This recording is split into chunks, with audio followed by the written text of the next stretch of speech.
Okay. Looks like the draft has started, guys, so we are actually going to begin the broadcast now. 10 seconds remaining. Radiant team ban.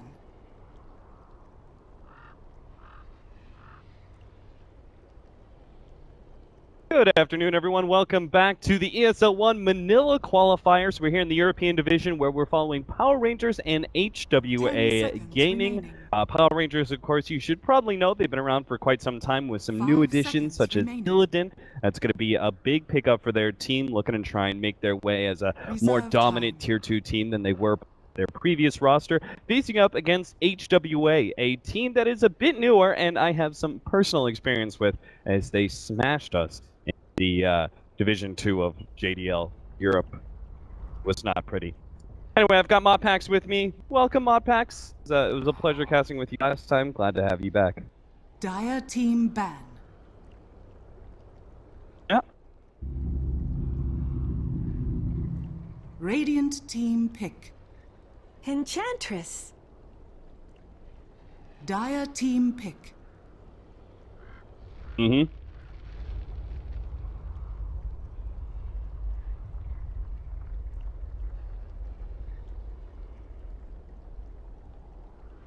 Klasinski and I actually, I have a personal bit with Klasinski as well. As Klasinski, if you guys have ever run into him in the pub, he can be rather spirited and salty at times.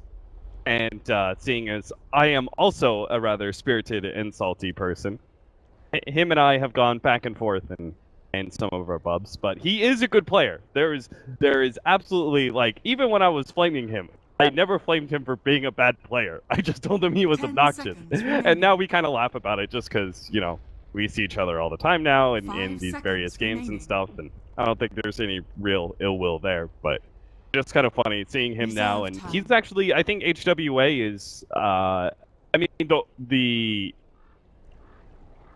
was it the player HWA?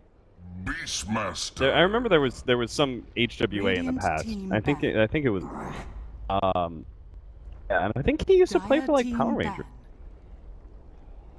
Anyway, that was just kind of sparking up some old memories. Radiant team ban. No, he played for He United. I'm sorry, he's a German player. Dire team ban. This squad is all international. It's like a little bit of, I think, Turkey.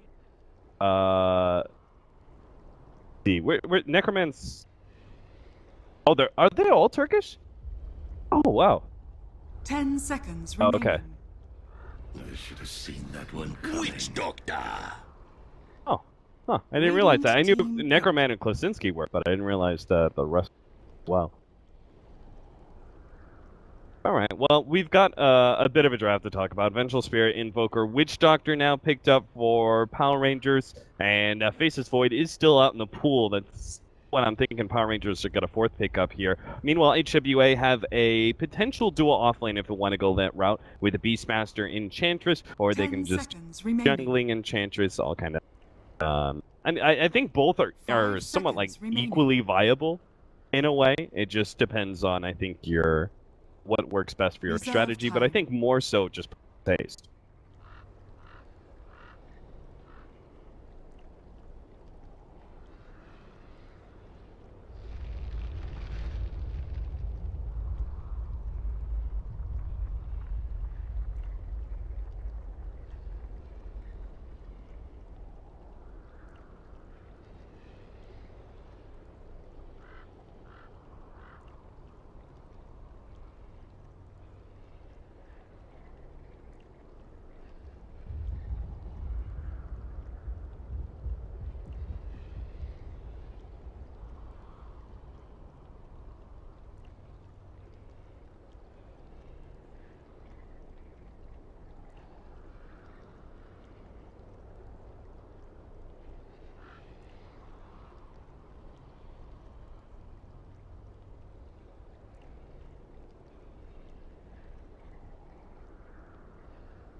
Yeah, it seems like I would guess HWA know that this is coming, and that they're just trying to 10 figure out, seconds you know, remaining. as a response, what their third pick Disruptor. is going to be. And it seems like Disruptor, Dire that, team pick. feels like a pretty good hero versus Faceless Void.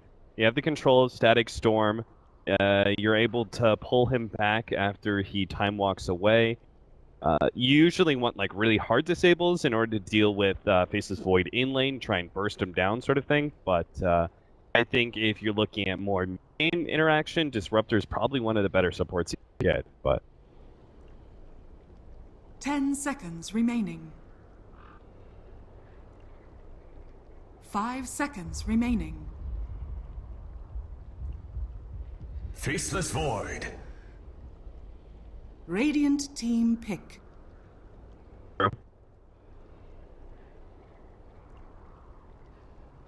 so HWA, we still don't know. Like the thing is, we know exactly what Power Rangers are doing, pretty much. I mean, whatever carry they're going to be running, it's probably a little less likely that it's going to be melee. They could go something like game oriented, like a gyrocopter that works really well with Faceless 10 Void. But seconds all in all, the remaining. strategy is already kind of Invoker and Faceless Void with the Witch Doctor. 5 They've got seconds this remaining. really good synergy with Chronosphere. They're going to be looking for Dire pickoffs or team maybe back. even some team fights.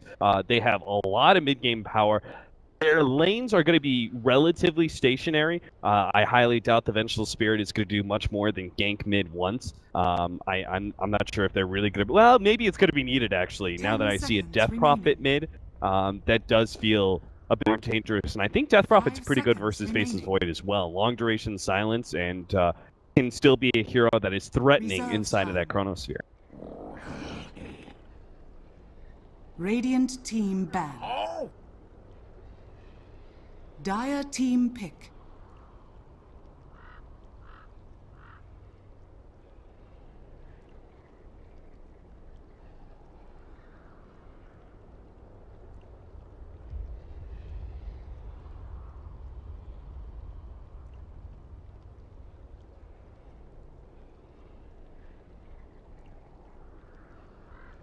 Drow Ranger. I mean, that's still Radiant the same kind of thought process behind OD. I would say the Drone Ranger is just ranged artillery, essentially. Like, a lot of glass cannon, just blow you up real quickly.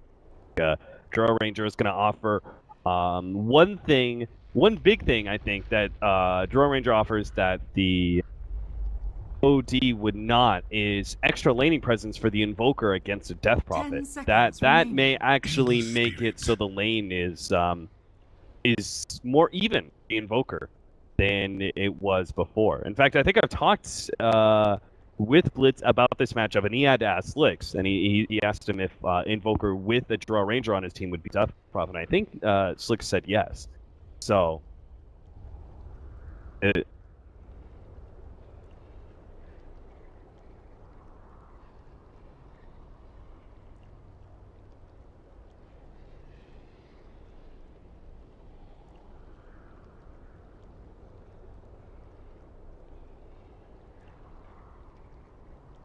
do you think about this last pick, though? The Ember Spirit, you're dealing with some decent knockdown, not from the supports, but you have a Silence 10 from Draw Ranger, you have seconds Chronosphere, that's obviously the one.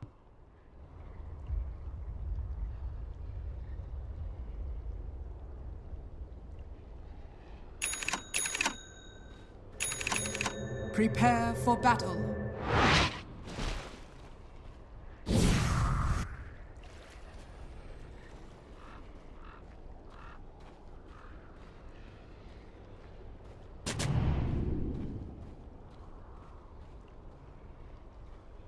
I'm sorry, my pecs. I got a yeah, that was weird. I got a little bit confused. You do need to turn on your mic for in game.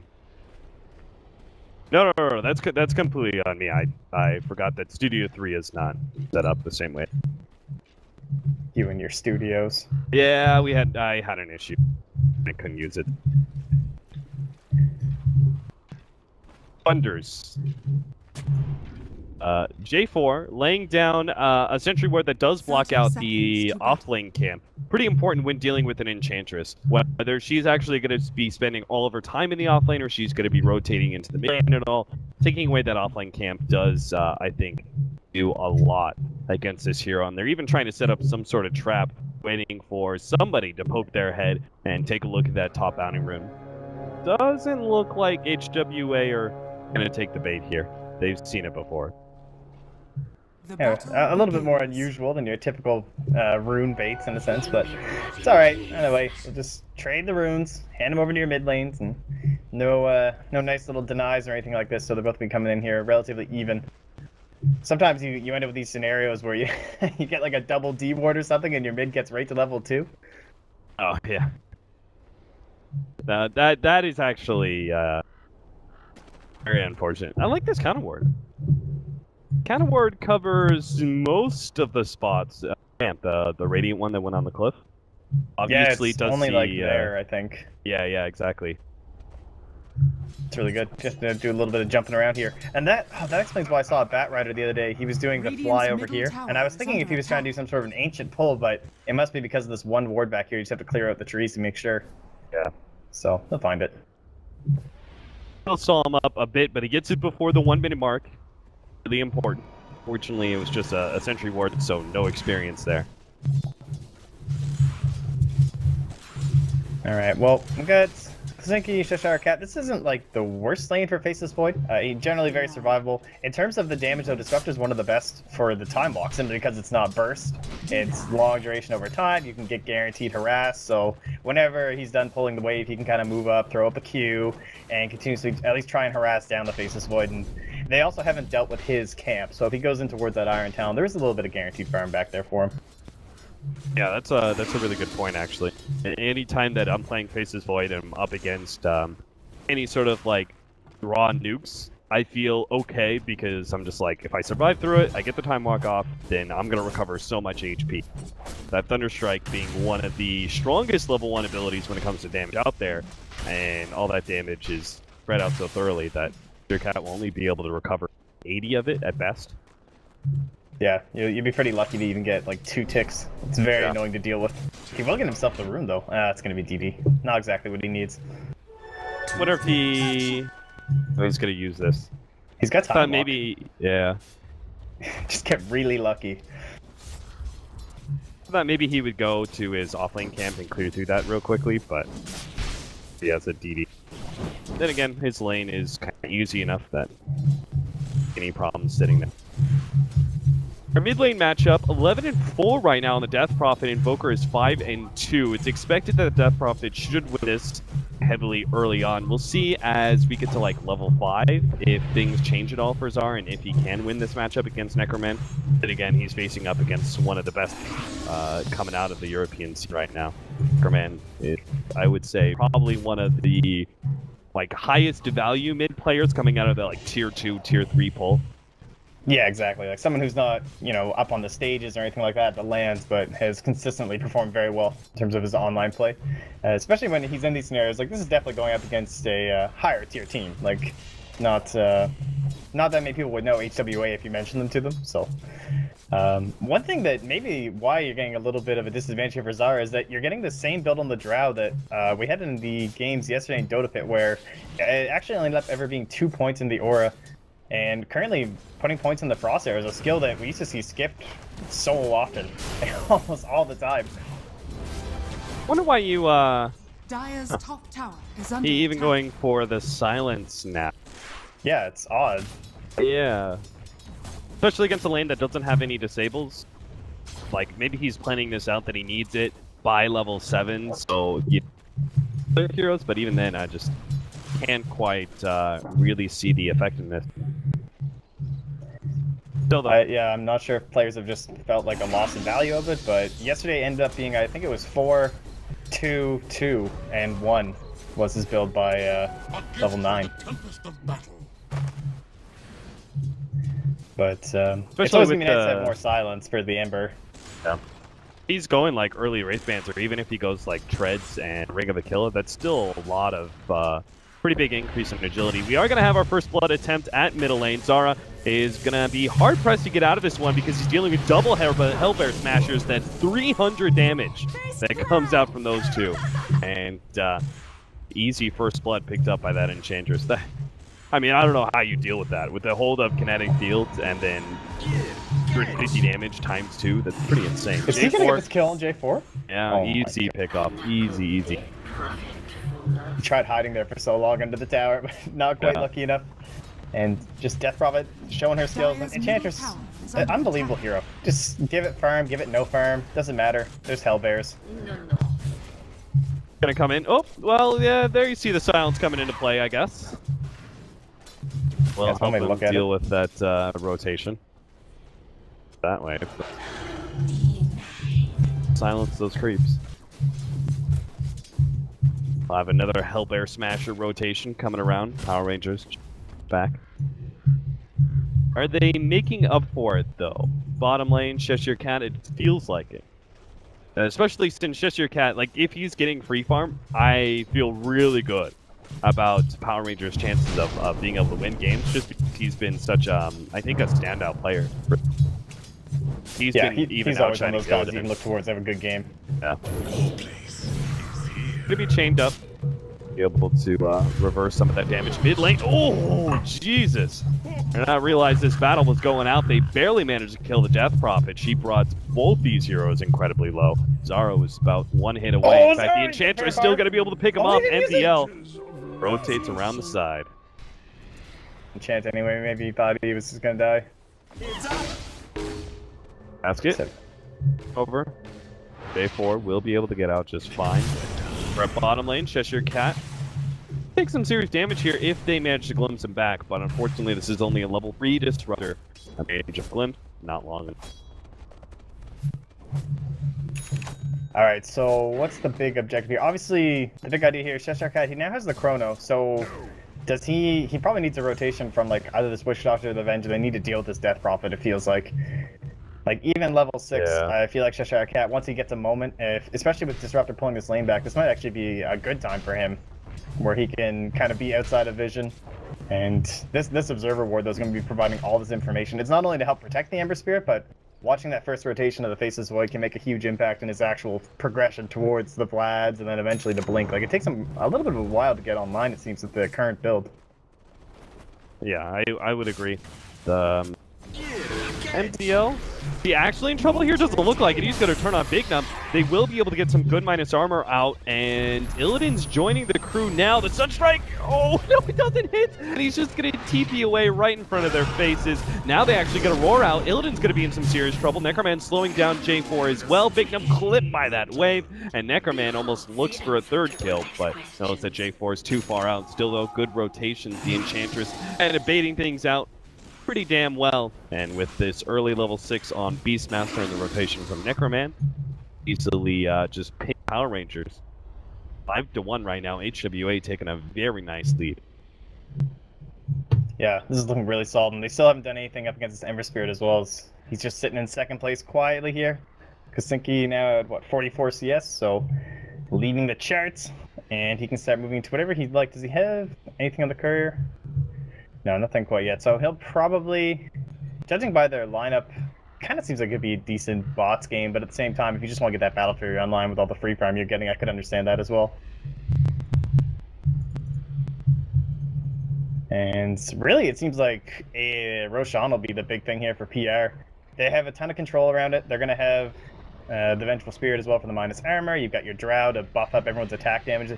That would, I think, be the big way that I would be looking to get back into the game, even if it means just holding the Chrono on the side and not necessarily getting a big pick first. If they can just spawn a moment where perhaps they use the Exorcism, like maybe Necroman hits level 9, they take down that top tower with the Exorcism, then if you're PR, I think you need to look for some sort of an opportunity to get in that Roshan pit and buff up your whole team here.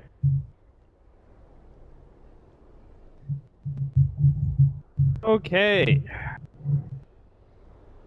Not sure. Back into the game. Power Rangers definitely got to start moving around the map. Whatever their plan is, whether it's Roshan, whether it's getting the Face Void into mid, or even top lane. Like, oh god. Klasinski, pretty quick on the fingers there, but I think that's really just more on Cheshire Cat. He definitely should have jumped much earlier and tried to Chronosphere Klasinski.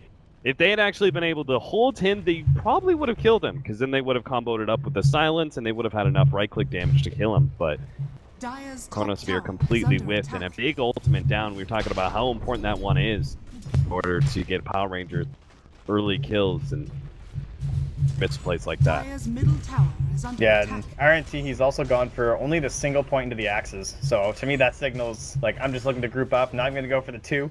Like, just get that next points into the aura, start grouping up, use it with your creeps, and start mowing down these towers now that you know that that Chronosphere is going to be down. Because the faster you do that, the lower level Zara is, it just makes it so much easier for your team.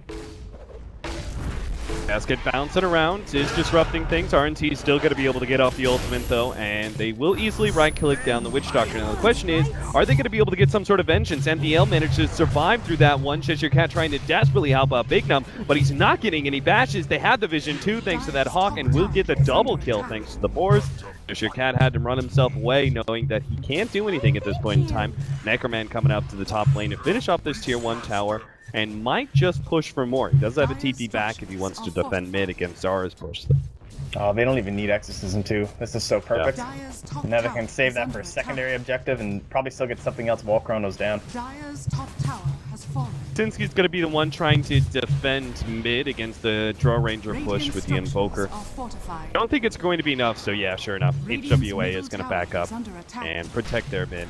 If Power Rangers weren't in a position to push down that mid lane, I bet they would have tried to push for that top lane, but Power Rangers realizing that the misplay that they had in top needed to be Radiant's middle correct tower in some is way. under attack. Yeah, Alex Tier 1 is just tower. desperately trying to get some levels down bot, but Radiant's middle tower has now fallen. going down. This should probably decrease the space he's going to get, but he's almost up to 6. And that's probably going to be their own go call, because they can also look towards the Roshan. I'm sure they're thinking that that's something that they're going to be Dire's keeping an eye on bottom PR. tower is And under attack. interestingly, RNT actually did go back to the second point into the axes, which is really odd considering he's already got his Necro book up. I mean, I could kind of understand against a Faceless Void if you want the higher nuking power, maybe. If they somehow get the Faceless Void disabled, like in Static Storm or something, and he wants that just higher bit of burst damage. But then again, if you do have such an incredible hold like Kinetic Field, Static Storm, it's like that would be more than enough time to get better value out of your Necronomicon, that attack speed. Not sure. Yeah, it's probably just some sort of a personnel thing. Or, yeah. Line already picked up by Klasinski. He is going to have, is that bots coming in for him? It's actually drums, yeah. Oh, drums. So going for the early stat build, it looks like, despite not having upgraded boots, he may still be kind of keeping that option open for boots of travel. I think against this kind of team, it is warranted to get boots of travel because of their 5-man push. You might like to be able to ensure yourself a lot more split pushing power, but Yeah, I think in a lot of scenarios you do see that exactly that. Like the Boots Travel come out so that there can be 4 heroes pushing mid because they have a really strong 4-man lineup in the Beastmaster, Death Prophet, Enchantress, Disruptor, and then he can be somewhere else and TP in just for the fight if you'd like to. It's kind of... Oh, are they going to Cheshire Cat here? They're going to have the Silence and the Roar. Oh, yeah. Completely surrounded. They thought they were actually going to be able to get a fight themselves, as they did have that 3-man smoke coming through the river, but that is so bad for them. He gets the silence onto Klasinski here, but the silence not going to last long enough, I don't think. The Sunstrike lands, but sure enough, he is able to jump himself over to that tier 1 tower, and the smoke is completely wasted now. They lost their Faceless Void. They're losing ground at the top lane where Necroman's pushing in that tier 2 tower, and looks like tier 1, yep, taken by RNT. Dire's top tower has fallen. This map is starting to shrink pretty fast here for Power Rangers. At least with that one push, they found an opportunity to get the mid, but it feels like it could be a while before they're going to be anywhere near another tower. Going to start getting squeezed in. Already have some nice aggressive wards coming up here. Keep an eye on the jungle. And with the Hawk always roaming around as well, it's going to be so difficult to get this comeback Roshan now as these towers start to fall. 8-1, 12.5 minutes in, and Ember Spirit has now gone for a full stat build, actually, picks up the treads, so this signals a lot of early fighting. Not really looking for that 4-1 split push that we were talking about. Just all out brawling, and we able to get the kill on Big Num to start with. They may transition this into a tier 2 tower push. They don't have exorcism yet, though, so maybe not. Oh, they got the sentry down. Yeah, they still have that sentry. Cheshire Cat is waiting in the wings, though. He's ready to go with the Chronosphere, which is why the Turkish group not committing. Yeah, I think he's just reading the game really well right now by going into the treads, into the drums. Sometimes, even though you have a kill lead, maybe you don't really feel like you're that far ahead, but they are really far ahead right now, considering the total net worth overall. It's closing in on around 7K at 13 minutes. So, and you know, somewhere around that nice little mark that many teams find extremely difficult to come back from. And MDL, he's building into, I think, what would be? Oh, probably the Dragonlance first. That makes a lot of sense, actually. Just get the Ogre Club, and it's going to be coming online a lot earlier than that Aghanim Scepter if you rush it first. I think it's really nice to lead with the Ogre Club just in any sort of scenarios, even if you don't go for the Dragonland. Because if you somehow get this big influx of gold, say you win a gigantic team fight, team's able to go and take Roshan, or immediately after you get 2,500 gold influx. You might think to yourself, you know what, I'm close enough to Aghanim Scepter, I might as well just go for that. But it's still nice if you are going for that straight Ags to have the Ogre Club. As most of the time, though, it is going to be very easy item to build into. Smoke up from HWA. He's going to be able to interrupt Power Rangers here. Great silence into an ultimate that knocks him into the Static Storm, holding in the Witch Doctor. Necroman right in the middle of everyone here, catching out Cheshire Cat. They glimpse it back too. Klosinski's going to be able to get that kill, and Illidan is the only one out. This is the sort of fight that HWA may have just completely secured the game with. You said they were up. You said it's going to be hard for Power Rangers to come back at this point in time. But with a fight like that, it seems all but impossible now. As Necroman grabs the Aegis, has a Yule Scepter, level 2 Exorcism ready to go for the next push. I can't see how Power Rangers fights this. That was just so brash. They had no sentries to cover the wards. They just kind of came running in there. They were completely under vision. They had both this ward on the high ground as well as a Hawk sitting here. So as you can see, HWA, they're just like, all right, let's go. Smoked up, headed in, and the Chronosphere only catching onto Klosinski is really frustrating, but at the same time, the only reason it was so bad was because that silence came out, and it was able to stop them from doing anything. Like, couldn't get any spells down from your Invoker, and Zara, with only a Midas, that's all he has right now. 13-1. I still can't believe Power Rangers have only picked up 1 kill.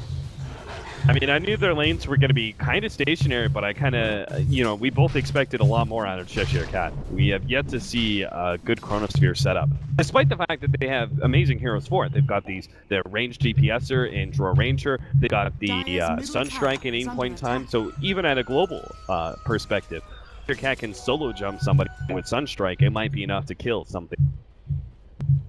Yeah, it's so frustrating when your scenario like this is the Faceless Void. If you're so far behind, not only yourself, but when your team's this far behind. And we haven't even got to see their potential whatsoever. We haven't seen a Death Ward. We might finally get a swap here. Yeah, no, it's so hard to catch him. They just don't have that Blink Dagger. Even when you have a Blink, it's plenty of time with the cast animation of Chronosphere to get away. So tier 2 is going to be taken by HWA. Looks like Power Rangers know that they can't really fight. Why they kind of charged at bottom, even without the Chronosphere. They just ran at it. It's up now, of course, but wanted that tier 1 tower. Bottom tower is under attack. Yeah. Favorable trade-off, but it's all you can do. Dire's middle Yeah, it's kind of frustrating. It's like, it actually seems like it's a pretty good trade for PR, because, you know, you'll take any trade when you're this far behind, but at the same time, it's just another lost presence on the map. But, I mean, can they really fight out there? Seems unlikely. You kind of have to wait for this high ground push, so at least they do get the tier 1 for it. Blink Dagger is going to be the first item on Zara. I like this, because now he can get into some sort of position where, if at least he's getting silenced, you know, it's not going to be his entire team as well, and maybe you'll get some spells up from your Witch Doctor, possibly a save from the Vengeful Spirit. Just try and create that separation so the AoE can at least affect both of you. I'm leading with some items armor, but Necroman doesn't really care. In fact, Force Spirit is pretty nice to have on the front lines. That Spirit Siphon and him a decent amount of HP. Illidan's already down to half HP and has taken half the tower. The cat jumps in, Chronosphere, that's a good one, on to 4, Necroman's going to be the immediate target, they take him out, get the Disruptor as well, MDL's going to be the secondary target, realizing though that attack speed duration is just so rough. Finally get MDL, but Necroman has come back alive, and the Soul Siphon going down on 3 different heroes at once is starting to take him down. He's got the Draw Ranger, is going for Zara, he's committing fully for this one, and will be able to get it. The 2 supports are unable to really punish him for it, they just lack any damage with both Evoker and Draw Rangers down, but Power Rangers may have just stopped the push at the tier 3 tower. That was some pretty poor is under positioning coming out of HWA. A lot of the time you'll see so many teams, like, they just do it so well against the Void. You know, once you played a couple games against them this patch, you just have one hero up here, you're gonna have a couple back here, one over here, and you have very long range. You have an Enchantress, you have a Disruptor. There's no need to be this close as either of those heroes, so a little bit of a misplay, a little bit possibly just because they didn't quite have the vision up on the high ground. I'm not sure if they were worried about losing the Hawk or something along those lines, but it did feel like they did make one of those mistakes that is going to allow PR to gain at least some sort of a foothold back. They extend the game out, they won't feel the same kind of confidence. In fact, if HWA are met with perhaps some sort of bad pickoff from a smoke or something, they may wait as long as the next Roshan. And that will give even more time for Power Rangers to grind up their basic items.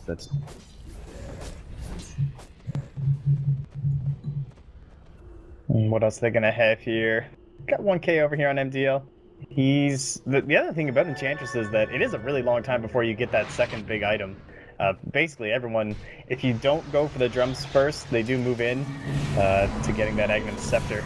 Can I even kill Cheshire Cat? I think he's alright. Yeah, he's okay. He's getting really close to that Blink Dagger too, and then that's going to make those high ground pushes even harder here for HWA. Yeah. I don't know, there still should be just... I think HWA, they have better positioning, because it's not like the faces... Like, he got a 4-man Chrono without the Blink Dagger. Yeah, that shouldn't happen. That definitely shouldn't happen.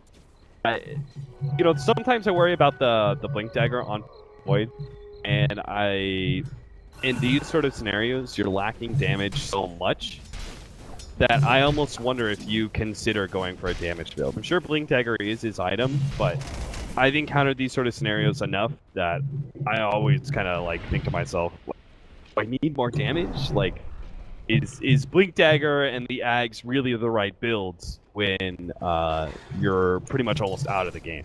Yeah, I'm sure he's not a hero that's figured out quite yet. Like, the Vlad's Blink, I still think there is something missing in that build for now. So right now, they have really great positioning coming here. This Hawk, though, it's going to spell affect them, so they know they're smoked up. They saw it fade. And they do not want to get caught in this Chrono again. Krasinski is going to challenge the smoke, moving to the right-hand side. They've already taken the range racks, melee racks soon. Illidan is going to be the first one caught out. He already took a lot of damage. They are going to be able to get off the Chronosphere, but is it going to be enough damage? Necroman's tanking through all of this. He managed to get through the Chronosphere, gets off the Yule Scepter, and he will survive. Power Rangers just don't seem to have the power. Illidan has come back for his second life. He's trying to right-click down Necroman. He gets swapped back. Committal there. They will be able to get the kill. Illidan is now turning on to Krasinski as well. He's left with no HP. Enchantress almost finished him off, but he's sitting in the background, life-stealing himself away. He's actually barely surviving through this until MDL gets that last shot in. Finally, Power Rangers do completely lose the fight. 2 Draw Ranger lives, as well as Eventual Spirit was the cost, as well as that top lane Rax was completely taken by HWA, who are now in an amazing lead and take that game number 1 in this ESL One qualifier.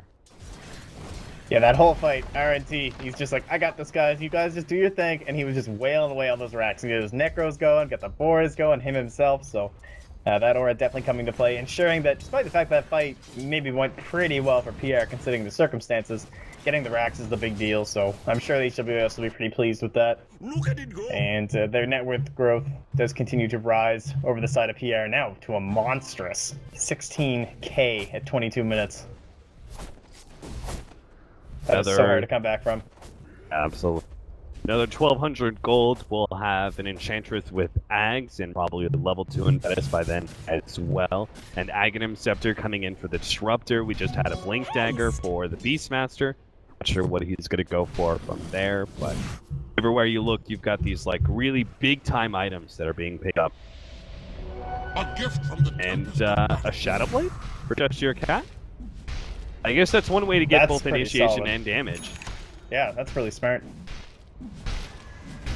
decent attack speed. I like this. It also Especially- will give them the silver edge potentially for the Enchantress. Oh, that's true. I didn't think about that. That's also a... I've actually Great never way. seen that against her. I have. I assume it's very When I good. played the Enchantress, you just get destroyed. You're like, like, you feel invulnerable. You're like, I am a god. And then all of a sudden that attack speed buff goes away. And they're just right-clicking you like normal. And you're like, God. I am the squishiest, most glass cannon of glass cannons in the world. Yeah, there's definitely some issues here though, because he's going to be dealing with the Necro 3, and this is going to be your main form of initiation. But just as you said, like, they got it once already without the blink, Dire's bottom tower twice is under without the attack. blink, so just keep it up. Just try and increase this damage. Because that last fight, it was clear that it was just damage they were lacking. Cheshire Cat jumps forward. Oh, he's gonna get silenced immediately. He will get swapped back. Maybe they can save him. Cheshire Cat ticking. Yules after save, maybe into a static storm. That'll finish him off now. Illidan's right in the middle of this as well. J4 in the background getting off the ultimate, but he's not gonna have enough damage to do anything there. Illidan knows it. Right after he died, he calls the GG. A complete wipe as HWA just completely dominated Power Rangers. I have to say, I'm not sure this is the reason I should really be loving this, but I love the fact that, you know, we got stomped on by HWA and the Power Rangers get stomped on by HWA, at least in this game one. You know, I feel a little bit more validation. I'm like, oh, this team's pretty damn good. I thought they were good, but this kind of proves it. And it's interesting because if you were looking at this game and someone told you that HWA, you know, stomped out PR earlier today, you'd probably think the lineups were reversed. You'd probably think it was some sort of a drow strat, you know, coming in